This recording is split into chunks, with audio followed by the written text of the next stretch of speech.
All right, welcome back. This tutorial is going to be about how to download the 311 data for your first project.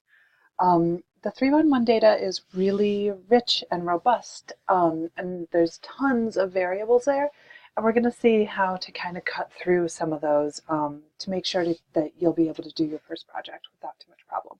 All right, so the first thing to do is to go to the NYC Open Data Portal. New York City has done an amazing job of making data available. So you can search for tons of data sets. We're going to look for the 311 service requests. If you are not familiar with 311, it is like somewhere that you can report problems in the city. So for example, if you live in a big apartment building and your landlord or your maintenance person is not taking the garbage out, you can report things like that anonymously. So all of these things are reported here. It is enormous, so please never download the entire thing. It will crash your computer. It crashes my computer. You can download it through the API if you really want to look at the entire data set and kind of load it through a virtual type of setup, but we're not going to do that here. Rather, we are going to download a subset and then upload it into Tableau and then clean it and prepare it for visualization. All right, so I'm going to choose this first one, 311 service requests. This is the data set, and we'll click on that, and it'll take us to the page. Now, first thing you do every single time that you get a data set from the internet is to try to find the code book. So we see here that we're in the right data set. The last time it was updated, it's literally updated every day, so it's going to look a little bit different when you look at it. And here we have the data dictionary. We think that we want that. I'm going to open it up, and unfortunately, this data dictionary is not as informative as you might want it to be. So we will see that the data dictionary tells us what each column is, so what all of our variables are, but it doesn't tell us what all of the variables are in each column, like what all the possibilities are, which kind of makes sense, but it's kind of annoying. So we have our column name and our description. Let's take a look and see just what data is available in here. Everything has a unique key. If you're ever working with data that doesn't have a unique key, be aware of it. It's probably, honestly, if somebody doesn't put a unique key into it, it's probably not created well. All data should have a unique identifier somehow.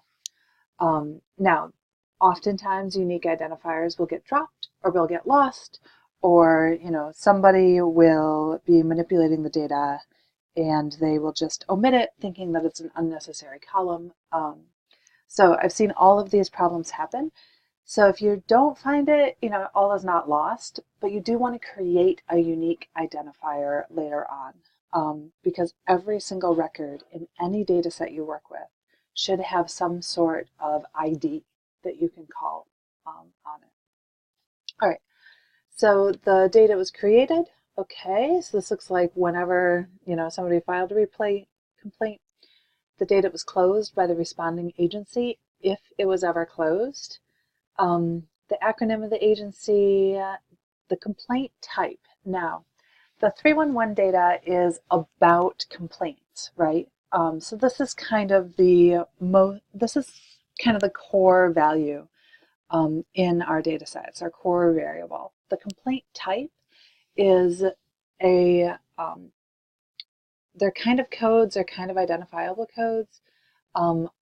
It's the topic of the incident. So it may have a descriptor, as it says in this description, but it may not. It may only have a complaint type. And if you've ever filed a 311 complaint, you know that when you're filing it, you have to pick something. You have to say, this is garbage related, or this is phone noise related, or this is, safety related, pest, those kinds of things. And then there's often a descriptor where you can like fill in the box to give more detail. The status of it, was it assigned, was it canceled, closing, pending? The due date, this is when it was assigned and like what's supposed to happen. I'm going to skip some of these. So we have a date section here. And we also have a location section.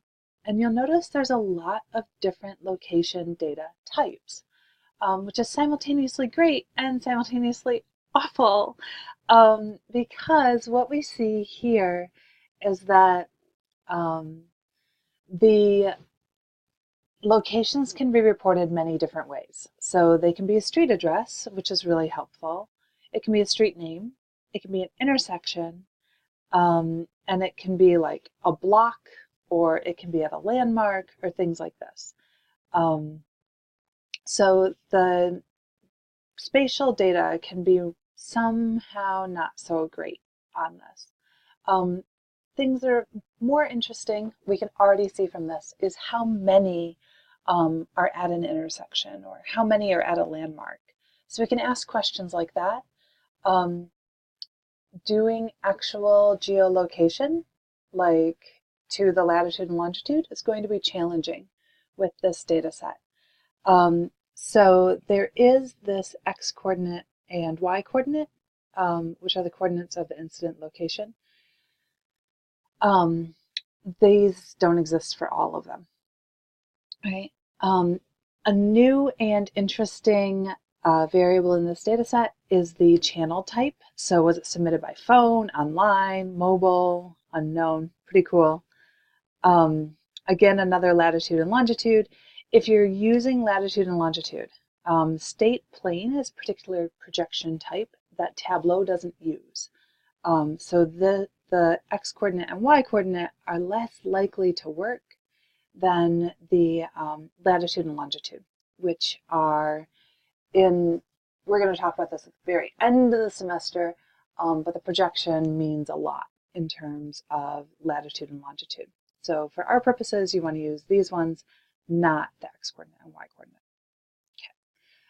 Okay. If it's in a park, which is also interesting information, if it's in a park or if it's not in a park, is there a concentration of this type of problem in a park?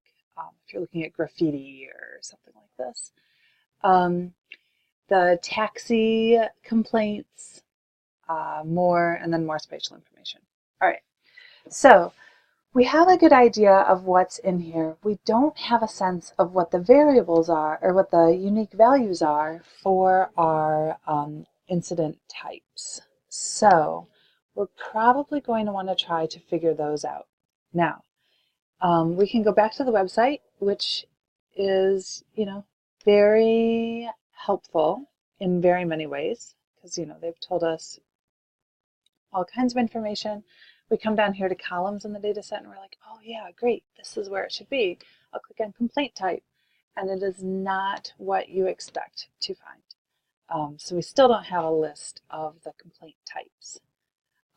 So the best way that I can really offer is either A, to make a visualization, or B, to Google on the internet for more information. We are going to choose Google on the internet for more information. All right, my internet is very slow, so I'm not going to subject you to that. What I'm going to show you is this PDF of all of the complaint types. Now, I've worked with this data a lot, so I'm not going to read through them, but I encourage you to just skim them and see, what types of things are interesting, what types of things are you would like to look at. For our purposes, we are going to use this to start formulating a topic. So as you scroll through these variables, think about your experience of New York City, think about things that you know about New York City, the people, the types of problems here, the different types of spaces in New York. And what are you curious about? What kinds of questions can you start to ask? Which of these variables are you the most interested in? So, for example, I have been listening to an episode or a series on 99% Invisible which is a podcast about design and how design affects our lives. And they're doing a series on sound and health. And I was like, oh my goodness, right. Like my world here is so noisy. You know, my world is less noisy since I've been in this new apartment, but my world in general is a very noisy place. You know, I work in Midtown. I live on a like avenue in Brooklyn. It's pretty noisy. So maybe I want to look at different noise complaints in this data set. So I'm going to see what kinds of noise complaints I can find in here.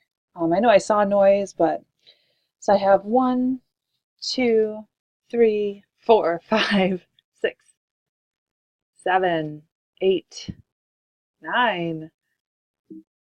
I think there's 10 noise variables.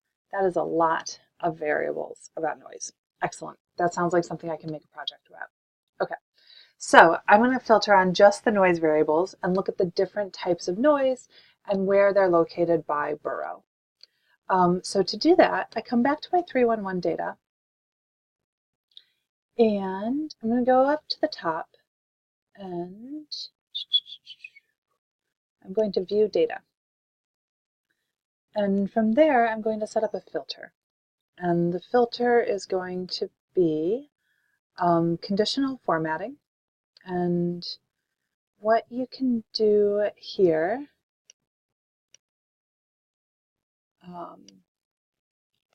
there, made the screen a little bit bigger. Okay. What you can do here is change this, and I'm going to change it to complaint type. And I'm going to say complaint type contains noise. I'm also going to say a new filter condition, and I'm going to say created date is after, and then I'm going to only collect 2 years worth of data because quite honestly it's a lot of data and I don't want to crash my computer. So I'm just going to collect 2 years worth. You can collect more if you are really interested in that, but beware that it can crash your computer. Okay, so this filtering is going to continue loading because, like I said, my internet is rather slow. But while it's filtering, I'm going to go over here to export. And I'm going to choose CSV for Excel. This tends to have I have the best luck with the CSV for Excel. If you have multiple languages on your computer, you probably you might have problems uploading it to Tableau. Depending on the language settings of the browser and Tableau, if you do end up having problems, just come back here, download it as a CSV or as a TSV, which is a tab separated values file. Okay, so I've downloaded my data, and I'm going to come over and open Tableau. And from Tableau, I'm going to import my file as a text file.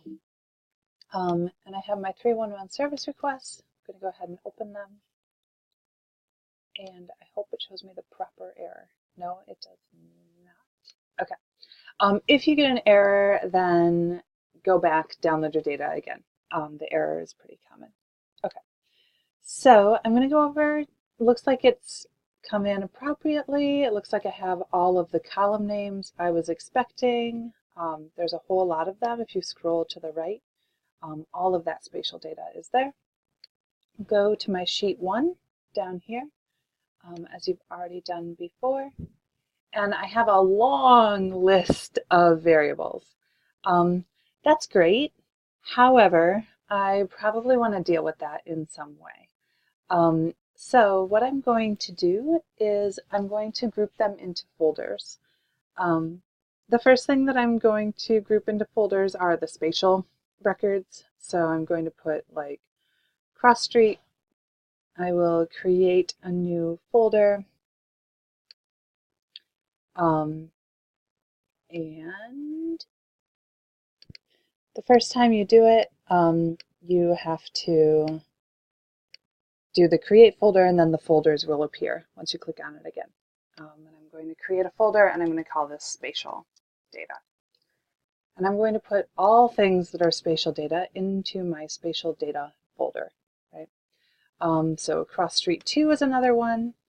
And then I'm going to command click on incident address, incident zip, all of these things.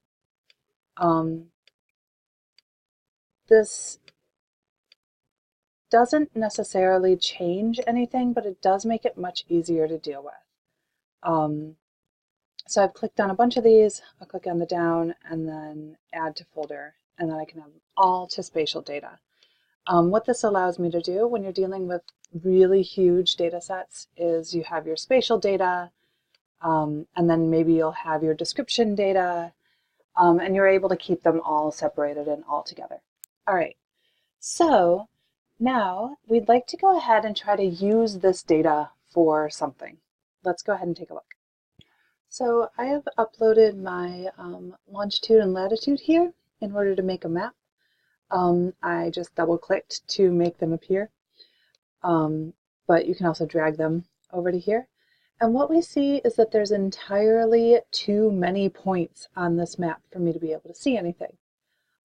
So one thing that I would like to do is first to make them much, much, much smaller, so it's actually legible. The second thing is that I'm going to decrease the opacity or increase the transparency. And this will basically show me a dot density map. And I'm going to say no border because I think it looks really confusing. And then I'll say no halo. And what this allows me to see is the different points and where, where there are the most noise complaints. Ultimately, this is called a dot density map.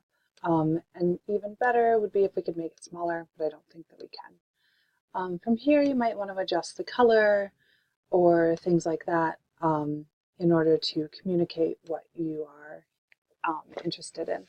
We'll talk more about design choices later in the semester, but for right now, congratulations on your dot density map. One thing that would be much more interesting would be if our tooltips here had something more than latitude and longitude.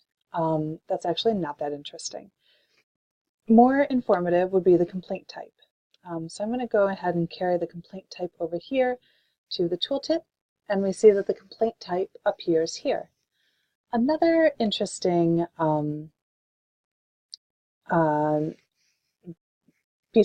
another interesting data point would be the resolution description.